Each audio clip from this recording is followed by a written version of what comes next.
Hello student and welcome back to my YouTube channel the biology academy. पिछले lecture में हम लोगों ने बात की थी development of anther and microsporogenesis की। अब भाई माइक्रोस्पोरोजेनेसिस हो गया यानी कि माइक्रोस्पोर का फॉर्मेशन हो गया, यानी कि पॉलन ग्रेन का फॉर्मेशन हो गया, यानी कि मेल गैमेटोफाइट का फॉर्मेशन हो गया। ये बार बार मैं आपको नाम इसीलिए याद दिलवाता रहता हूं क्योंकि आगे कोई कंफ्यूजन क्रिएट ना हो। तो देखिए बेटा, आज हम लोग बात करेंगे पॉलन ग्रेन की। और पॉलन ग्रेन बेटा एक हैप्लॉइड स्ट्रक्चर है। सबसे पहला पॉइंट बहुत ही ज्यादा इंपॉर्टेंट है, स्टडी ऑफ पॉलन ग्रेन। जो पॉलन ग्रेन की स्टडी होती है उसको हम बोलते हैं पैलाइनोलॉजी। अब आपने देखा था कि आपके एनसीईआरटी में भी लिखा हुआ है कि जितने बेटा स्टेमन है, स्टेमन बहुत सारे टाइप्स के होते हैं। इवन अलग अलग फ्लावर्स में अलग अलग तरीके के स्टेमन हो सकते हैं। मॉर्फोलॉजिकली बहुत सारा डिफरेंस हो सकता है उसमें। अब जितने टाइप के स्टेमन हैं माने कि उतने टाइप का एंथर भी होगा, और जितने टाइप के एंथर हैं उतने डिफरेंट टाइप के पॉलन ग्रेन भी हो सकते हैं। तो जो बेटा पॉलन ग्रेन्स होते हैं वो बेटा बहुत सारे टाइप के होते हैं। उनमें वैरायटी ऑफ मॉर्फोलॉजी होती है, यानी कि अलग अलग कलर्स के हो सकते हैं, साइज अलग अलग हो सकता है, शेप अलग अलग हो सकता है। लेकिन अगर हम देखें तो जनरली जो पॉलन ग्रेन होते हैं बेटा वो स्फेरिकल होते हैं और उनका डायमीटर होता है 25 to 50 माइक्रोमीटर। ठीक है ना। तो 25 to 50 माइक्रोमीटर बेटा इनका डायमीटर होता है और जनरली कैसे होते हैं, ये स्फेरिकल इन शेप होते हैं। अब पॉलन ग्रेन का स्ट्रक्चर कैसा है, ठीक है ना, ये देखने के साथ साथ आज के लेक्चर में हम लोग बात करेंगे डेवलपमेंट ऑफ मेल गैमीट्स के बारे में, कि मेल गैमीट्स का डेवलपमेंट कैसे होता है पॉलन ग्रेन के अंदर। तो सबसे पहले बेटा ये देखते हैं हम लोग पॉलन ग्रेन का स्ट्रक्चर। तो जैसे ये बहुत सारा अंदर साइटोप्लाज्म भरा होता है और साइटोप्लाज्म को कवर करती है एक मेम्ब्रेन जिसको हम बोलते हैं इंटाइन। और इंटाइन बेटा क्या है, इनर मेम्ब्रेन है। आप जानते हो पॉलन ग्रेन में दो मेम्ब्रेन्स पाई जाती हैं, इनर एंड आउटर। तो ये जो इनर वॉल है उसको हम बोलते हैं इंटाइन। बेसिकली ये प्लाज्मा मेम्ब्रेन ही होती है और ये बेटा बनी होती है सेल्यूलोज एंड पेक्टिन की। क्लियर। जो इंटाइन है बेटा वो बनी होती है सेल्यूलोज एंड पेक्टिन की। जो आउटर लेयर है पॉलन ग्रेन की, दो लेयर्स होती हैं पॉलन ग्रेन की बेटा। जो आउटर लेयर है उसको हम बोलते हैं एक्साइन, ये है आउटर। और ये बनी होती है बहुत ही स्पेशल एक सब्सटेंस की जिसको हम बोलते हैं स्पोरोपोलिनिन।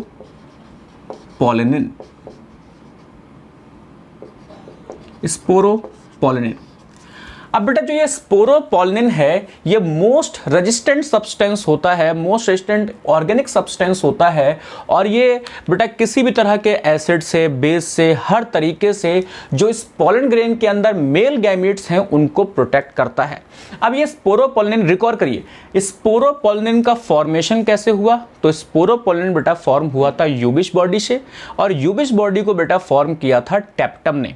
ठीक है ना। अगर आपने नहीं देखा है तो पिछले वीडियोस में मैंने आपको ये बताया है, वो जाके देखिए आप, कि जो स्पोरोपोलिनिन है वो फॉर्म होता है यूबिश बॉडी से, और यूबिश बॉडी का फॉर्मेशन होता है टैप्टम के द्वारा। तो बेटा आउटर लेयर, इनर लेयर आप समझ गए। इसके अंदर पॉलन ग्रेन के अंदर बेटा एक प्रेजेंट होता है न्यूक्लियस। ये है न्यूक्लियस और बहुत सारा साइटोप्लाज्म, और उसके साथ साथ यहां पे प्रेजेंट होती है वैक्यूल्स। तो ये बेटा एक पॉलन ग्रेन है इनिशियल स्टेज में। अब क्या हुआ, इसमें बेटा डेवलपमेंट होगा। तो सबसे पहले पॉलन ग्रेन में बेटा होता है डिवीजन, और वो डिवीजन होता है माइटोटिक डिवीजन। कैसा डिवीजन है बेटा, माइटोटिक डिवीजन हुआ। और माइटोटिक डिवीजन होने के बाद में कुछ ऐसा हुआ बेटा, ये इनर वॉल है, ये आउटर वॉल है, ये आउटर वॉल है। और इसके अंदर बेटा एक न्यूक्लियस दो न्यूक्लियस में डिवाइड हुआ। इसको हम बोलते हैं कैरियोकाइनेसिस। और कैरियोकाइनेसिस के बाद में साइटोकाइनेसिस भी हो गई। लेकिन जो सेकेंड सेल का फॉर्मेशन हुआ वो मेन सेल के अंदर ही हुआ। दूसरा चीज बेटा, यहां पे जो साइटोकाइनेसिस है ये पूरी इक्वल नहीं हुई, यानी कि अनइक्वल डिवीजन यहां पे होता है पॉलन ग्रेन के अंदर। अब पॉलन ग्रेन के अंदर बेटा अनइक्वल डिवीजन हो गया। जो ये वाली सेल है इसको हम बोलते हैं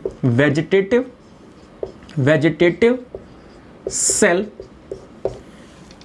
जो बड़ी सेल है बेटा उसको हम बोलते हैं वेजिटेटिव सेल, और जो ये छोटी वाली सेल है इसको हम बोलते हैं जनरेटिव सेल। अब आप बहुत ध्यान से देखिए, जो जनरेटिव सेल है, बहुत बार क्वेश्चन पूछा जाता है, जो जनरेटिव सेल हैं ये फॉर्मेशन करती हैं मेल गैमीट का, ठीक है ना। ये मेल गैमीट्स को फॉर्म करेंगी, फॉर्म मेल गैमीट, ठीक है ना।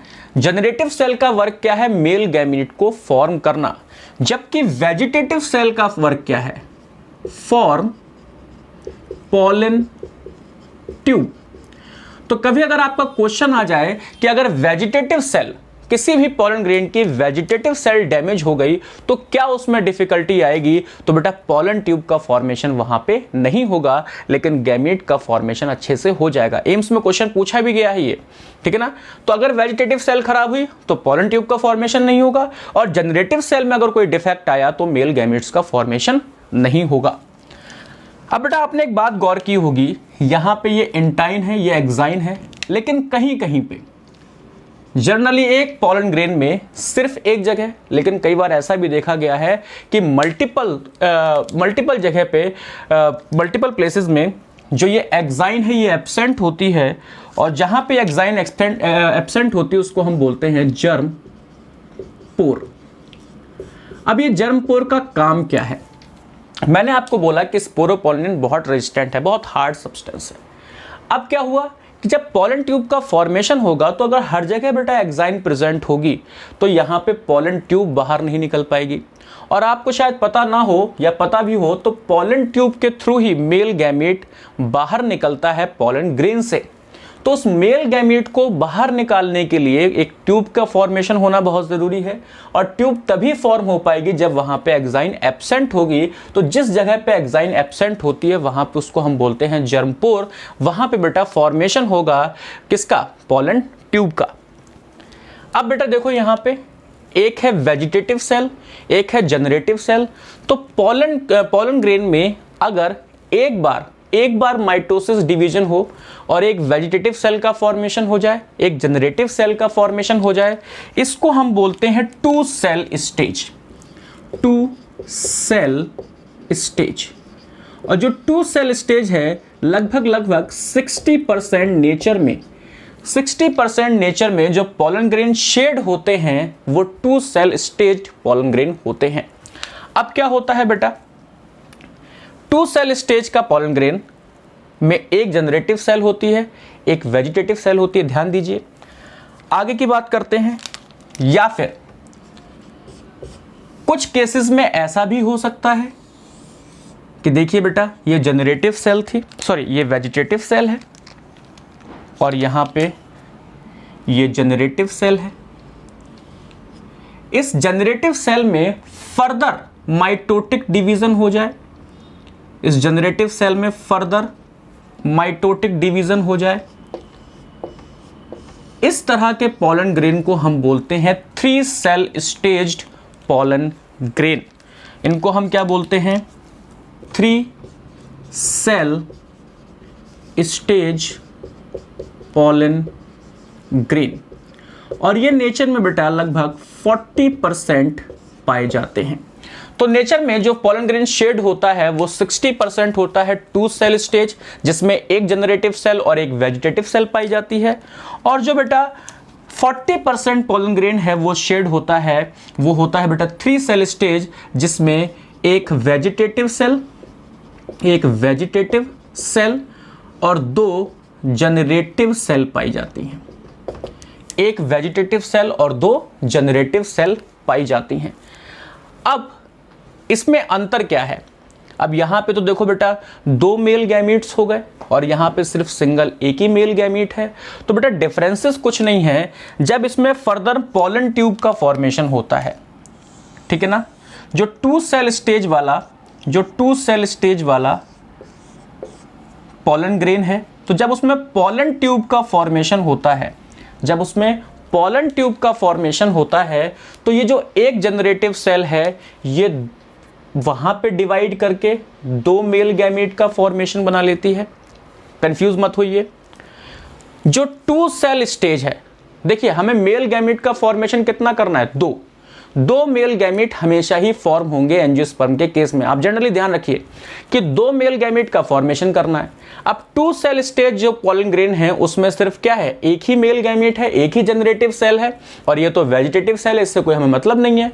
तो यहां पे क्या होगा कि यहां पे जो ये जनरेटिव सेल है इसमें डिवीजन होगा पॉलन ट्यूब बन जाने के बाद। जब पॉलन ट्यूब स्टिग्मा में बेटा क्या कर रही होगी, रन कर रही होगी, वहां पे डिवीजन होगा और 2 मेल गैमीट बनेंगे। लेकिन जो 3 सेल स्टेज वाला पॉलन ग्रेन है जो 60% नेचर में पाया जाता है, इसका जो बेटा डिवीजन है वो पहले हो जाता है। पॉलन ग्रेन में कोई भी मेल गैमीट का फॉर्मेशन नहीं होता। तो इसका मतलब ये हुआ कि अंत में, एंड में हमको फॉर्म कितने करने हैं, 2 मेल गैमीट ही फॉर्म होने हैं। तो बेटा 60% 2 सेल स्टेज में पॉलन ग्रेन शेड होता है, उसमें एक वेजिटेटिव सेल और एक जनरेटिव सेल होती है। आउटर लेयर को हम एक्साइन, इनर को हम इंटाइन बोलते हैं, और जर्मपोर प्रेजेंट होते हैं। लेकिन जो 40% केसेस हैं वहां पे बेटा जनरेटिव सेल फिर से एक बार डिवाइड होती है और 2 जनरेटिव सेल फॉर्म हो जाती हैं, और ये जो 2 जनरेटिव सेल हैं ये फॉर्मेशन करते हैं 2 मेल गैमीट्स का। ठीक है ना। तो उम्मीद है आपको डेवलपमेंट समझ में आया होगा और पॉलन ग्रेन का स्ट्रक्चर समझ में आया होगा। आगे की बात करते हैं हम लोग। तो आइए हम लोग कुछ इंटरेस्टिंग एंड इंपॉर्टेंट पॉइंट्स देखते हैं पॉलन ग्रेन के बारे में। तो बेटा देखो, बहुत इंपॉर्टेंट पॉइंट हैं जो आपके एग्जाम में पूछे जाते हैं। Pollen grain of many species cause allergies. तो बेटा जो बहुत सारे पॉलन ग्रेन्स की स्पीशीज हैं वो एलर्जी भी कॉज करती हैं, जैसे अस्थमा और ब्रोंकाइटिस। और ये स्पीशीज कैसे हो सकती हैं बेटा, जैसे पार्थेनियम यानी कि कैरेट ग्रास। तो जो पार्थेनियम या कैरेट ग्रास है उसकी जो स्पीशीज है, यानी कि उसका जो पॉलन ग्रेन है वो बेटा ह्यूमंस में एलर्जी कॉज करता है, जैसे अस्थमा और ब्रोंकाइटिस। ऐसे बहुत सारे हैं, लेकिन आपके एनसीईआरटी वाले मैं एग्जाम्पल खास तौर से ले रहा हूँ क्योंकि अब कुछ भी हो जाए, ठीक है ना, पढ़ना आपको एनसीईआरटी से ज़्यादा है, और जो कुछ भी एनसीईआरटी में दिया है वो ज़्यादा इंपॉर्टेंट है, और हम कह सकते हैं कि वही पूछा जाता है। ठीक है ना। तो pollen grain of many species cause allergy like asthma and bronchitis, और एग्जाम्पल है पार्थेनियम, कैरेट ग्रास। बेटा जो बहुत सारे पॉलन ग्रेन्स होते हैं, यानी कि बहुत सारी पॉलन ग्रेन की जो स्पीशीज होती हैं, उनका जो पॉलन ग्रेन है उसमें न्यूट्रिशन की वैल्यू कमाल की होती है, यानी कि कमाल की न्यूट्रिटिव प्रॉपर्टी होती है। अब जो एथलीट्स हैं उनको क्या चाहिए बेटा, बहुत सारा न्यूट्रिशन चाहिए, बहुत सारा स्टेमिना चाहिए, और वो स्टेमिना और न्यूट्रिशन बेटा पाने के लिए वो फूड के अलावा, जो खाना खाते हैं उसके अलावा फूड सप्लीमेंट्स भी इनटेक करते हैं, और पॉलन ग्रेन को as a food supplement intake करते हैं। ठीक है ना। तो पॉलन ग्रेन रिच होता है न्यूट्रिएंट्स में, इसीलिए बहुत सारे एथलीट्स इसको as a food supplement use करते हैं in the form of tablet, syrup etcetera. ठीक है ना। Different species pollen grain has different viability. अब यह वायबिलिटी क्या है? वायबिलिटी वो पीरियड है जिसमें कोई भी पॉलन ग्रेन एक्टिव रहता है और एक्टिवली किसी भी फीमेल गैमीट को फ्यूज कर सकता है। जैसे हमारा स्पर्म बेटा मोटाइल रहता है कितना, 24 to 72 आवर्स तक, यानी कि 72 आवर्स के बाद में स्पर्म कैसा हो सकता है, इमोर्टाइल हो सकता है, और वो बेटा फ्यूज नहीं कर सकता है। ठीक है ना। इसी तरीके से जो पॉलन ग्रेन है उनकी भी एक बेटा क्या होता है, ड्यूरेशन होता है, टाइम ड्यूरेशन होता है अलग अलग पॉलन ग्रेन का, उसको हम बोलते हैं वायबिलिटी। तो नॉर्मल जो सीरियल्स होते हैं जैसे वीट हो गया, राइस हो गया, तो जो इसका पॉलन ग्रेन है वो वायबल रह सकता है 30 मिनट। वहीं पे कुछ ऐसी भी फैमिलीज होती हैं जैसे रोजेसी, लेग्यूमिनेसी, सोलेनेसी, उनमें बेटा जो वायबिलिटी होती है पॉलन ग्रेन की वो कुछ मंथ तक हो सकती है, कुछ दिनों से लेकर कुछ मंथ तक हो सकती है।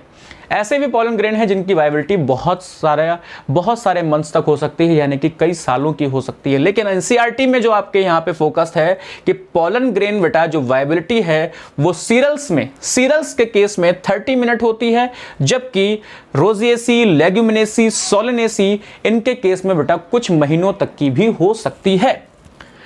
Preservation of pollen grain. अब ये देखिए बहुत कमाल की चीज है कि हमने पॉलन ग्रेन को किसी तरीके से आर्टिफिशियली इंसेमिनेट करवा के रख लिया। अब रखने के बाद में हमने जब इसका मर्जी हुई, ठीक है ना, किसी पर्टिकुलर फीमेल के ऊपर हमने इसको शेड कराया और शेड कराने के बाद में हमने इससे रिजल्ट लिए, ठीक है ना। ये बिल्कुल ऐसा ही है जैसे जीन बैंक्स होते हैं, जैसे स्पर्म बैंक्स होते हैं।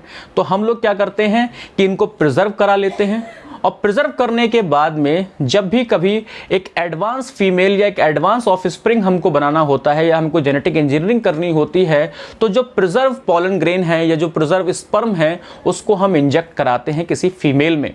तो ऐसा यहाँ पे भी होता है।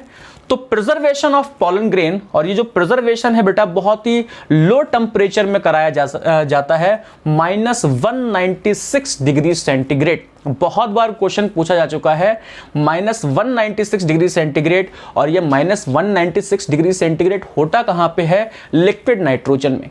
यानी कि कुछ स्पीशीज के पॉलन ग्रेन को हम लोग प्रिजर्व करते हैं और प्रिजर्व करते हैं लिक्विड नाइट्रोजन में, जिसका टेम्परेचर होता है -196 डिग्री सेंटीग्रेड। और इस प्रोसेस को हम बोलते हैं क्रायो प्रिजर्वेशन।